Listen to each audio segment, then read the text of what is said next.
And I'm going like, I would have never even guessed to come up with something. But why could they do it? The reason I loved it is because they would bring these chefs in, and sometimes they would have the kids chopped on there, and that was amazing to see what a kid would do with a box full of some stuff I'd never even heard of.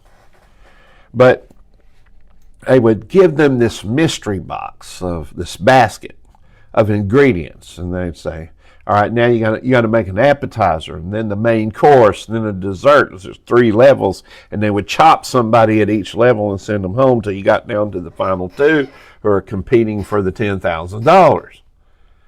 And they would get this basket of stuff. I mean, you get somebody, well, they'd have arugula and mayonnaise and cherries and whipped cream and all that, and they say, well, you gotta make a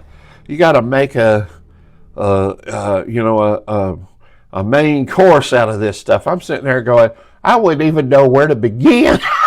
I have no clue. But you got to make a main course out of this. And those guys would dive off into that basket. Next thing you know, they come out with something that looks beautiful. Excuse me. And apparently to the judges, tastes great. And all of that, and I'm going like, I would have never even guessed to come up with something. But why could they do it? Why could they handle those ingredients that was in that bag? It's because they had been preparing all their life. They learned food combinations.